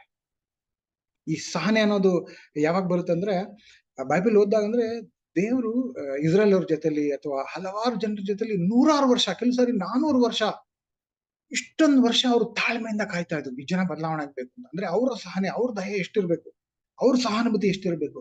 ಇಂತಹ ದೇವರನ್ನು ಆರಾಧಿಸುವ ನನಗೆ ಅವರ ಹಿಂಬಾಲಕ ನಾನು, ಅವರ ಸೇವಕ ನಾನು, ನನ್ನಲ್ಲಿ ಎಷ್ಟು ದಯೆ ಇರ್ಬೇಕು ಅನ್ನೋದು ಮನದಟ್ಟ. ಇಲ್ಲ ಅಂತಂದ್ರೆ ಬರೀ ಎಲ್ಲರಿಗೂ ಬೈಕೊಂಡೇ ತಿಳ್ಕೊತಾ ಇರ್ಬೇಕು. ಯಾಕಂದ್ರೆ ಎಷ್ಟೊಂದ್ ಜನ ನಾವ್ ಹೇಳ್ಕೊಟ್ಟಾಗ ನಡೀತಾ ಇಲ್ಲ ಅಂತ ಹೇಳಿದಾಗ ದಯೆ ಅನ್ನೋಂತ ಅನುಭವ ಈ ಕಾಲದಲ್ಲಿ ನನಗೆ ಇದು ಕೆಲವು ವರ್ಷಗಳ ಹಿಂದೆ ಇದು ಬಹಳಷ್ಟು ಇರ್ತಾ ಇತ್ತು. ಈಗಿನ ಕಾಲದಲ್ಲಿ ಈ ಹೋದ್ ವರ್ಷದಲ್ಲಿ ಈ ದಯೆನ ಕಳ್ಕೊಂತಾ ಇದ್ದೀನಿ ಏನೋ ಅಂತ ಅನಿಸ್ತು. ಸೊ ಪವಿತ್ರಾತ್ಮರ ಹತ್ರ ಮತ್ತೆ ಹೋಗಿ ಕೇಳಬೇಕು, ದೇವರೇ ನನಗೆ ದಯೆ, ಇದು ಅನುಭವ, ಈ ರುಚಿ ಮಾಡಿಸಿ ಅಂತ ಕೇಳಬೇಕು. ಯಾಕಂದ್ರೆ ಈ ದಯೆ ತೋರ್ಸೋದ್ರಲ್ಲಿ ಇದು ಸೇವೆ ಮಾಡ್ತಾ ಮಾಡ್ತಾ ಮಾಡ್ತಾ ಮಾಡ್ತಾ ನನಗೆ ಇದೊಂಥರ ಇಷ್ಟೆಲ್ಲ ನಾನು ಸೇವೆ ಮಾಡಿ ಇವ್ರು ಒಳ್ಳೇದಕ್ಕೋಸ್ಕರ ಅದೆಲ್ಲ ಮಾಡ್ತಾ ಇದ್ರು, ಇವ್ರು ಅರ್ಥ ಮಾಡ್ಕೊಳ್ತಾ ಇಲ್ವಲ್ಲ, ಹೇಳಿದ ಮಾತು ಕೇಳ್ತಾ ಇಲ್ವಲ್ಲ ಅಂತ ದಯೆ ಕಳ್ಕೊಂತಾ ಇದ್ರು. ಸೊ ನಾನು ಅಷ್ಟು ಇದರಲ್ಲಿ ಬದಲಾವಣೆ ಆಗ್ಬೇಕು. ಪವಿತ್ರಾತ್ಮರ ಹತ್ರ ನಾವು ಸಹಾಯ ಕೇಳಿ ಈ ರುಚಿ ನನಗೆ ಸಿಕ್ಕಂತ ಈ ದಯೆ ರುಚಿಯಲ್ಲಿ ನಾನು ಇನ್ನು ಬೆಳಿಬೇಕಾಗಿದೆ. ಆವಾಗ ನಾನು ಬೇರೆಯವರಿಗೆ ಸಹಾನುಭೂತಿ ತೋರಿಸೋದಕ್ಕೆ ಸಾಧ್ಯ. ಸೊ ನೀವು ಆಲೋಚನೆ ಮಾಡಿ, ನಿಮ್ಮಲ್ಲಿ ಎಷ್ಟರ ಮಟ್ಟಿಗೆ ದಯೆ ಇದೆ. ಸೊ ಅದೇ ರೀತಿಲಿ ಬೇರೆ ಫಲಗಳು ಇನ್ನೇನೋ, ಒಳ್ಳೆಯತನ ಅಂತಂದ್ರೆ ನೈತಿಕ ಸಮಗ್ರತೆಯಿಂದ ವರ್ತಿಸುವುದು, ಸರಿಯಾದ ಮತ್ತು ನ್ಯಾಯವಾದದ್ದನ್ನು ಮಾಡುವುದು. ಯಾವುದೇ ವಿಷಯದಲ್ಲಿ, ಯಾವುದೇ ಸಂದರ್ಭಗಳಲ್ಲಿ ನನಗೇನನ್ಸುತ್ತೋ ಅದ್ರ ಪ್ರಕಾರ ಮಾಡೋದಲ್ಲ, ಯಾವ್ದು ನ್ಯಾಯ ಅದ್ರ ಪ್ರಕಾರ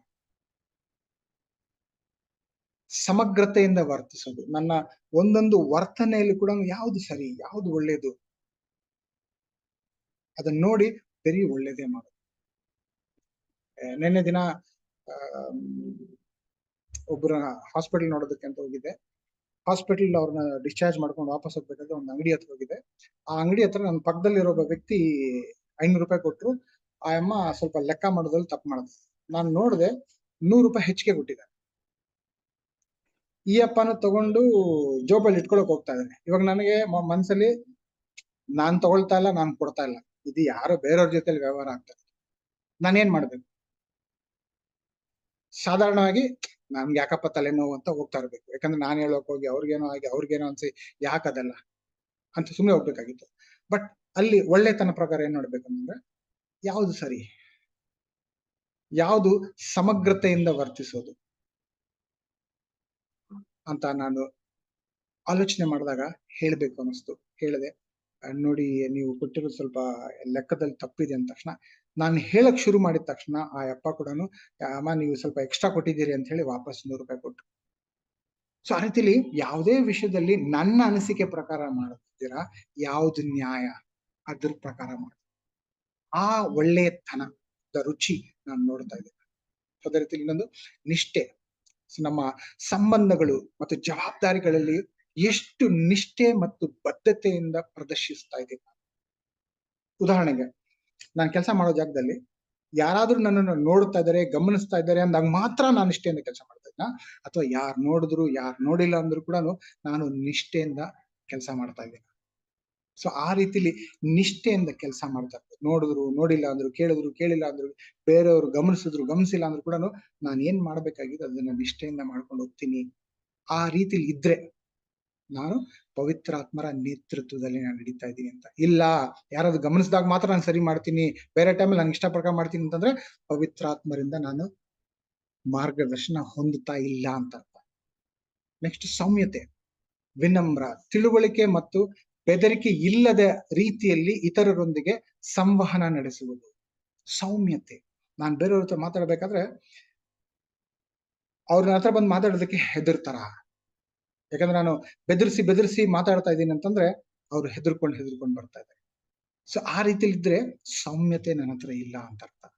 ಯಾರೇ ಆಗ್ಲಿ ನನ್ನ ಹತ್ರ ಬಂದು ಮಾತಾಡ್ಬೋದು, ಕೆಲಸದಲ್ಲಾಗ್ಲಿ, ನೆಂಟ್ರಲ್ಲಾಗ್ಲಿ, ನಮ್ಮ ಮನೆಯವ್ರ ಹತ್ರ ಆಗ್ಲಿ, ಯಾರೇ ಆಗ್ಲಿ ನನ್ನ ಹತ್ರ ಬಂದು ಮಾತಾಡೋದಕ್ಕೆ ಧೈರ್ಯ ಪಡ್ತಾ ಇದ್ದಾರೆ ಅಂತಂದ್ರೆ ನಾನು ಸೌಮ್ಯತೆಯಿಂದ ಇದ್ದೀನಿ ಅಂತ. ಅಕಸ್ಮಾತ್ ಯಾರಾದ್ರೂ ನನ್ನ ಹತ್ರ ಬಂದು ಮಾತಾಡೋದಕ್ಕೆ ಹೆದರ್ತಾ ಇದ್ದಾರೆ ಅಂತಂದ್ರೆ ಸೌಮ್ಯತೆ ಇಲ್ಲ ಅಂತ.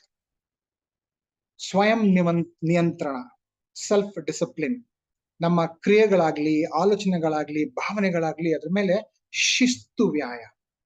ಅಂದ್ರೆ ಎಂತಹ ಆಲೋಚನೆಗಳು ನನ್ನ ಮೆದುಳೊಳಗೆ ಬರಕ್ ಬಿಡ್ತಾ ಇದೆ. ಈಗ ಆಲೋಚನೆಗಳು ಯಾವ ತರ ಬರ್ತಾ ಇದೆ ಅನ್ನೋದ್ರ ಮೇಲೆ ನನಗೆ ನಿಯಂತ್ರಣ ಇಲ್ಲ. ಈಗ ಹೇಗೆ ಅಂತಂದ್ರೆ ನನ್ನ ತಲೆ ಮೇಲೆ ಪಕ್ಷಿಗಳು ಹಾರ್ತಾ ಇದೆ. ನನ್ನ ತಲೆ ಮೇಲೆ ಪಕ್ಷಿ ಹಾರ್ತಾ ಇದ್ರೆ ಅದನ್ನ ಮೇಲೆ ನನಗೆ ನಿಯಂತ್ರಣ ಇಲ್ಲ. ಆದ್ರೆ ಆ ಪಕ್ಷಿ ಬಂದು ತಲೆ ಮೇಲೆ ಗೂಡು ಕಟ್ಟೋದಕ್ಕೆ ಬಿಡ್ತಾ ಇದ್ದೀನಿ ಅಂತಂದ್ರೆ ಅದು ನನ್ನ ನಿಯಂತ್ರಣದಲ್ಲಿ, ನಾನು ಅದನ್ನ ಮಾಡಿ ಓಡಿಸ್ಬೋದು. ಸೊ ಅದೇ ರೀತಿಲಿ ಯಾವ ತರ ಆಲೋಚನೆಗಳು ನನ್ನ ಮೆದುಳೊಳಗೆ ಬರ್ತಾ ಇದೆ ಅದ್ರ ಮೇಲೆ ನಿಯಂತ್ರಣ ಇಲ್ಲ. ಯಾವ ಆಲೋಚನೆಗಳನ್ನ ನನ್ನ ಮನಸ್ಸಲ್ಲಿ ಇರೋದಕ್ಕೆ ಬಿಡ್ತಾ ಇದ್ದೀನಿ ಅದ್ರ ಮೇಲೆ ನಿಯಂತ್ರಣ. ಯಾವುದು ಯೇಸು ಕ್ರಿಸ್ತರಿಗೆ ಹಿತವಾಗಿದೆಯೋ, ಯಾವುದು ಸತ್ಯವೇದ ವಚನಗಳ ಪ್ರಕಾರ ಇದೆಯೋ ಅದನ್ನ ಮಾತ್ರ ಇಟ್ಕೊಳ್ತಾ ಇದ್ದೀನಿ, ಮಿಕ್ಕದನ್ನೆಲ್ಲ ಬಿಸಾಕ್ತಾ ಇದ್ದೀನಿ. ಅಂತಹ ಶಿಸ್ತು ನಮ್ಮಲ್ಲಿ, ಸ್ವಯಂ ನಿಯಂತ್ರಣ ಬೇಕು. ಎಂತಹ ಅನಿಸಿಕೆಗಳು, ಎಂತಹ ಕ್ರಿಯೆಗಳು, ಎಂತಹ ಮಾತುಗಳು, ಈ ಒಂದೊಂದರಲ್ಲೂ ಕೂಡ ಕೆಲವು ವಿಷಯಗಳು ನಾನು ಕಲಿತಾ ಇರೋದಂತಂದ್ರೆ, ಒಂದು, ಆಲೋಚನೆಯಲ್ಲಿ ಸ್ವಯಂ ನಿಯಂತ್ರಣ ಇರಬೇಕು, ಭಾವನೆಗಳಲ್ಲಿ ಸ್ವಯಂ ನಿಯಂತ್ರಣ ಇರಬೇಕು, ನಾವು ಮಾತಾಡುವಂತಹ ಏನು ಮಾತು ಅದರ ಮೇಲೆ ಸ್ವಯಂ ನಿಯಂತ್ರಣ ಇರಬೇಕು, ನಾನು ಏನ್ ಕೇಳಿಸ್ಕೊಳ್ತಾ ಇದ್ದೀನಿ, ಎಂತಹ ವಿಷಯಗಳನ್ನ ಕೇಳಿಸ್ಕೊಳ್ತಾ ಇದ್ದೀನಿ ಅದರಲ್ಲಿ ಸ್ವಯಂ ನಿಯಂತ್ರಣ ಇರಬೇಕು. ಇದೆಷ್ಟು ಅಲ್ದಿರ ಸಮಯ, ಯಾವ ರೀತಿಯಲ್ಲಿ ನಾನು ಸಮಯ ಕಳೀತಾ ಇದ್ದೀನಿ, ಯಾವ್ದ್ರ ಮೇಲೆ ಸಮಯ ಕಳೀತಾ ಇದ್ದೀನಿ, ಆಮೇಲೆ ಹಣ, ಎಲ್ಲಿ ನಾನು ಹಣ ಖರ್ಚು ಮಾಡ್ತಾ ಇದ್ದೀನಿ, ಈ ಇಷ್ಟ್ರ ಮೇಲೆ ಸ್ವಯಂ ನಿಯಂತ್ರಣ ಇದೆ ಅಂತಂದ್ರೆ ನಮ್ಮ ಜೀವನ ಓಹೋ ಅನ್ನೋ ರೀತಿಲಿ ಬೆಳೆಯಕ್ ಸಾಧ್ಯ. ಆ ರೀತಿಲಿ ಬೆಳೆದಾಗ ನಾವು ಪೂರ್ತಿ ಜೀವನ ಜೀವಿಸ್ತಾ ಇದ್ರಿ ಅಂತ ಅರ್ಥ. ಆ ರೀತಿಲಿ ಪೂರ್ತಿ ಜೀವನ ಜೀವಿಸ್ಬೇಕಂತಾನೆ ಯೇಸು ಬಂದಿರೋದು. ಅಂತಹ ಜೀವನ ಕೊಡ್ಬೇಕಂತಾನೆ ಪವಿತ್ರಾತ್ಮರು ನಮ್ಮೊಳಗಿದ್ದಾರೆ. ಅವರ ನೇತೃತ್ವದಲ್ಲಿ ನಡೀತಾ ಇದ್ರೆ ಇದೆಲ್ಲ ಸಾಧ್ಯವಾಗುತ್ತೆ. ಆ ಸ್ವಯಂ ನಿಯಂತ್ರಣ ಬರ್ತಾ ಇದೆ. ಯಾವುದೋ ಒಂದು ವಿಷಯದಲ್ಲಿ ಇಲ್ಲ, ನನಗೆ ನಿಯಂತ್ರಣ ಸಿಗ್ತಾ ಇಲ್ಲ, ಶಿಸ್ತಿನಲ್ಲಿ ಇಲ್ಲ ಅಂತಂದ್ರೆ ಪವಿತ್ರಾತ್ಮರು ನಡೆಸಲ್ಪಟ್ಟವಂತೆ ನಡೀತಾ ಇಲ್ಲ ನಾನು ಅಂತ ಅರ್ಥ. ಆ ರೀತಿಲಿ ಇಲ್ರ ಈ ಒಂದೊಂದು ಫಲದಲ್ಲೂ ಕೂಡ ಆ ಫಲದ ಅನುಭವ ನಮಗಾಗ್ಬೇಕು. ಈ ಒಂದೊಂದು ಪದದ ಬಗ್ಗೆ ನಾನು ಎಕ್ಸ್ಪ್ಲೇನ್ ಮಾಡ್ತಾ ಇರ್ಬೇಕಾದ್ರೆ ನಾನ್ ಪ್ರಾರ್ಥನೆ ಮಾಡ್ತಾ ಇದ್ದೆ, ಪವಿತ್ರಾತ್ಮ ನಿಮ್ಮ ಹತ್ರ ಮಾತಾಡಿ, ಇದು ರುಚಿ ಹೌದು, ನನಗಿದ್ ಬೇಕು, ಇದ್ರಲ್ಲಿ ನಾನು ಬೆಳಿಬೇಕು, ಈ ವಿಷಯದಲ್ಲಿ ಇಲ್ಲಿ ಹೀಗೆ ಅಂತ ಪವಿತ್ರಾತ್ಮರು ನಿಮ್ಮ ಹತ್ರ ಮಾತಾಡ್ತಾ ಇರ್ಬೇಕು ಅಂತ ಬೇಡ್ಕೊಂತಾರೆ. ಸೊ ಇದರಲ್ಲಿ ಬೆಳೆಯೋಣ, ಈ ಅನುಭವದಲ್ಲಿ ಬೆಳೆಯೋಣ, ಈ ಫಲದ ರುಚಿಗಳು ಮಾಡೋಣ.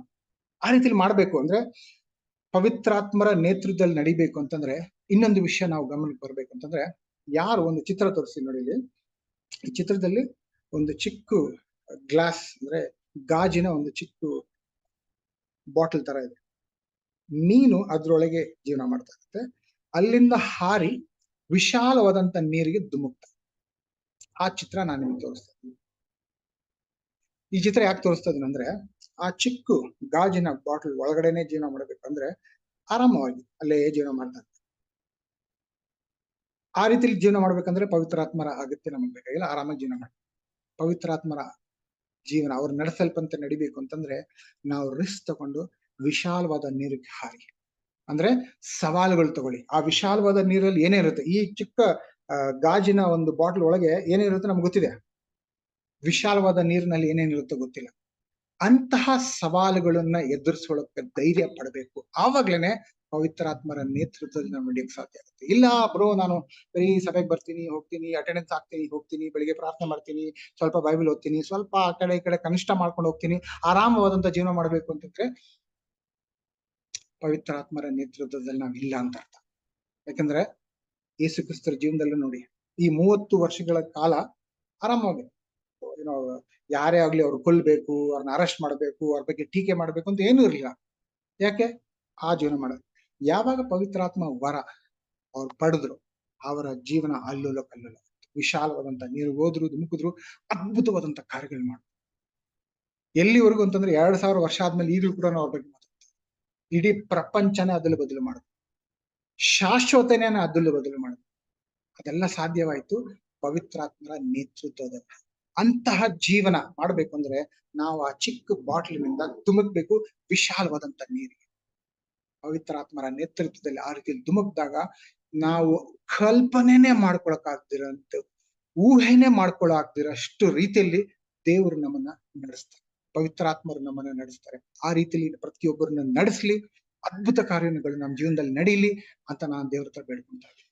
ಈ ರೀತಿಯಾದಂತಹ ಅದ್ಭುತವಾದಂತ ದೇವರು ನಮ್ಮೊಳಗೇನೆ ಬಂದು ಜೀವನ ಮಾಡೋದಕ್ಕೆ ಸಾಧ್ಯ ಆಯ್ತು. ಹೇಗೆ? ಯೇಸು ಕ್ರಿಸ್ತರು ಶಿಲುಬೆ ಮಾಡಿರುವಂತಹ ಒಂದು ಮಹಾತ್ಯಾಗದ. ಈಗ ನಾವು ಕರ್ತರ ಭೋಜನದಲ್ಲಿ ಪಾಲ್ಗೊಳ್ಬೇಕಾದ್ರೆ ಅದನ್ನ ಜ್ಞಾಪಿಸ್ಬೇಕು. ನಾನ್ ಪಾಪಿ, ನಾನ್ ಮಾಡಿರುವಂತಹ ಒಂದೊಂದು ಪಾಪದ ಬಗ್ಗೆ ನಾವು ಆಲೋಚನೆ ಮಾಡೋದು. ಆ ಮಾಡಿರುವಂತ ಪಾಪ ಎಲ್ಲ ನಮ್ಮನ್ನ ದೇವ್ರ ಹತ್ರ ಹೋಗೋದಕ್ಕೆ ತಡೀತಾ ಇತ್ತು, ದೇವರಿಂದ ದೂರ ತಗೊಂಡೋಗ್ತಾ ಇತ್ತು. ನಮ್ಮನ್ನ ದೇವರ ಎಷ್ಟು ಹತ್ರ ತಗೊಂಡ್ ಬಂದಿದ್ರ ಅಂದ್ರೆ ಪವಿತ್ರಾತ್ಮರೇ ನಮ್ಮೊಳಗ್ ಬಂದು, ನಾವು ದೂರ ಇರೋದಲ್ಲ, ನಮ್ಮೊಳಗೆ ಬಂದು ಜೀವಿಸೋದಕ್ಕೆ ಸಾಧ್ಯ ಆಯ್ತು ಯೇಸು ಕ್ರಿಸ್ತರು ಮಾಡಿರುವಂತ ಆ ಮಹಾತ್ಯಾಗ. ಅವರು ಅನುಭವಿಸಿದಂತ ಆ ಒಂದು ನೋವು, ನಷ್ಟ, ಕಷ್ಟ, ರಕ್ತ ನಮಗೋಸ್ಕರ ಸುರಿಸಿದ್ರು, ಬಾಧೆ ನಮಗೋಸ್ಕರ ಅನುಭವಿಸಿದ್ರು. ಆ ತ್ಯಾಗದ ಮಹತ್ವದಿಂದ ಇವತ್ತು ಪವಿತ್ರಾತ್ಮರು ನಮ್ಮೊಳಗ್ ಬಂದು ನೆಲೆಸ್ತಾರೆ. ಸೊ ಈ ರೊಟ್ಟಿ ಮತ್ತು ದ್ರಾಕ್ಷಾರಸ ತಗೋಬೇಕಾದ್ರೆ ರೊಟ್ಟಿ ಯೇಸು ಕ್ರಿಸ್ತರ ದೇಹಕ್ಕೆ ಹೋಲಿಸುತ್ತೆ, ದ್ರಾಕ್ಷಾರಸ ಯೇಸು ಕ್ರಿಸ್ತರ ರಕ್ತಕ್ಕೆ ಹೋಲಿಸುತ್ತೆ.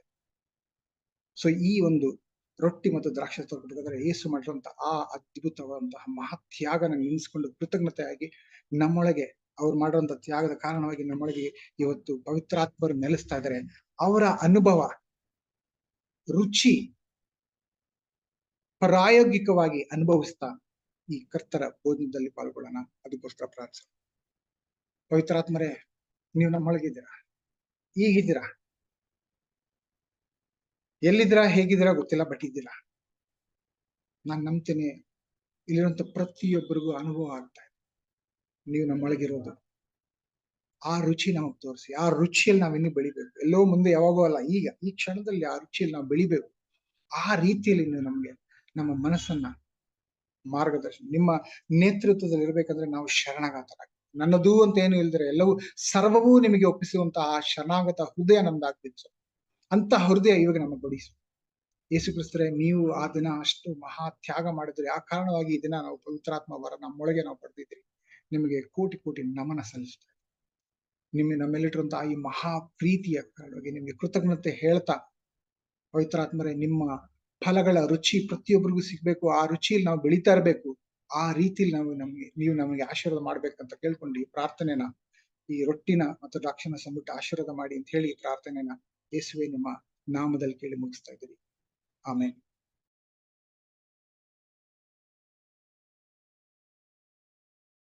ಅನುಗೊಳಿಸಿ ಭೋಜನ ಕರೆದೆ ನೀ ಮನುಜನ, ನೀಡಲವಗೆ ಅನುದಿನ ನಿತ್ಯ ಜೀವನ.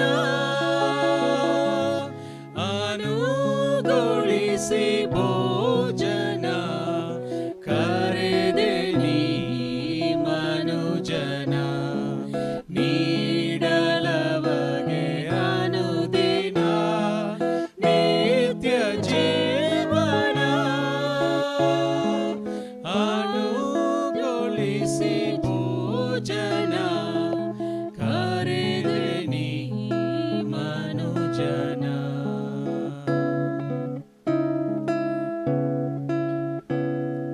ಪಾಪಿ ಮನುಜ ತನುವನು ಕತ್ತಲು ತುಂಬಿಹ ಮನವನು, ಪಾಪಿ ಮನುಜ ತನುವನು ಕತ್ತಲು ತುಂಬಿಹ ಮನವನು, ಸೆಳೆದೆ ಆಶ ಪಾಶದಿಂ ಕಳೆದೆ ಪಾಪ ದೋಷವಂ, ಪಾಪ ದೋಷವಂ. ಅನುಗೊಳಿಸಿ ಭೋಜನ ಕರೆದೆ ನೀ ಮನುಜನ.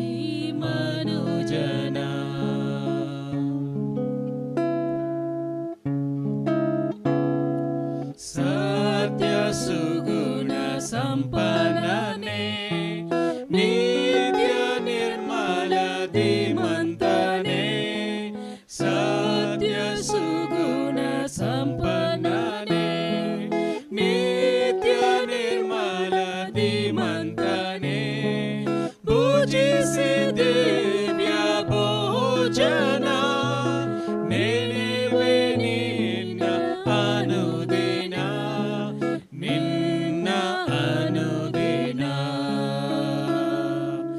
ಅನುಗೊಳಿಸಿ ಭೋಜನ ಕರೆದೆ ನೀ ಮನುಜನ ನೀಡಲವಗೆ ಅನುದಿನ ನಿತ್ಯ ಜೀವನ ಅನುಗೊಳಿಸಿ ಭೋಜನ ಕರೆದೆ ನೀ ಮನುಜನ. ನಿಮ್ಮೆಲ್ಲರಿಗೂ ತಿರ್ಗಾ ಬೆಳಗ್ಗೆ ನಮಸ್ಕಾರಗಳು ಸಹೋದರ ಸಹೋದರಿಯರೇ. ನಿಮ್ಮೆಲ್ಲರ ನೋಡೋಕ್ಕೆ ಭಾಳ ಖುಷಿ ಪಡ್ತೇನೆ, ಯಾಕಂದರೆ ನೀವೆಲ್ಲರೂ ದೇವರ ವಾಕ್ಯವನ್ನು ಕೇಳಿ ನಿಮ್ಮ ಮನಸ್ಸಿನಲ್ಲಿ ಅನೇಕ ನಿರ್ಧಾರಗಳು ಮಾಡಿದ್ದೀನಿ ಅಂತ ನಾನು ನಂಬ್ತೀನಿ. ಯಾಕಂದರೆ ನಾವು ನಿರ್ಧಾರ ಮಾಡುವಾಗ ನಮ್ಮ ಜೀವನ ತುಂಬ ಚೆನ್ನಾಗಿರುತ್ತೆ. ಯಾರೆಲ್ಲ ನಿರ್ಧಾರ ಮಾಡೋಂಗಿಲ್ಲ ಖಂಡಿತ ಸುಮ್ಮನೆ ಒಂದು ವಿಷಯವನ್ನು ಕೇಳಿ ಗಾಳಿಗೆ ಬಿಟ್ಟಂಗೆ ಆಗುತ್ತೆ. ಅದಕ್ಕಾಗಿ ಸಹೋದರ ಸಹೋದರಿ ನಾನು ನಿಮ್ಮಲ್ಲಿ ಬೇಡುವುದೇನೆಂದರೆ, ಏನೇನೋ ನಾವು ಕಲ್ತಿದ್ದೀವಿ ಕಿರಣ್ ಸಹೋದರಿಂದ. ಅವ್ರು ಹೇಳ್ತಾ ಇದ್ರು ಏನಂದರೆ, ಒಂದು ವಿಷಯ ನನಗೆ ಭಾಳ ಇಷ್ಟ ಆಗಿದ್ದೇನೆಂದರೆ, ಯೇಸುವಿಗೆ ಪವಿತ್ರಾತ್ಮನಿಂದಲೇ ಅವರು ಎಲ್ಲವನ್ನೂ ಮಾಡ್ತಾಯಿದ್ರು. ನನಗನ್ಸೋ ಮಟ್ಟಿಗೆ ನಾನು ಬೈಬಲ್ ಓದುವಾಗೆಲ್ಲ ಯೇಸು ಕ್ರಿಸ್ತ ಸ್ವಂತ ಅವ್ರ ತಲೆಗೆ ಏನೆಲ್ಲ ಓಡ್ತಾ ಅದೆಲ್ಲ ಮಾಡಲಿಲ್ಲ. ಅವರು ಯಾವುದು ಹೋಲಿ ಸ್ಪಿರಿಟ್ ಹತ್ರ ದೇವ್ರ ಹತ್ರ ಮಾತಾಡಿ ನಿರ್ಧಾರಗಳು ಮಾಡುವಾಗ ನನಗೆ ಬಹಳ ಸಂತೋಷ ಆಯಿತು. ನಾನು ಕೂಡ ಹಾಗೇ ಇರಬೇಕು. ನಾನು ಸ್ವಂತ ನಿರ್ಧಾರ ಮಾಡಿ ಇರಬಾರ್ದು, ಸ್ವಂತ ನಿರ್ಧಾರ ಮಾಡಿ ನಾನು ಜೀವಿಸಬಾರ್ದು.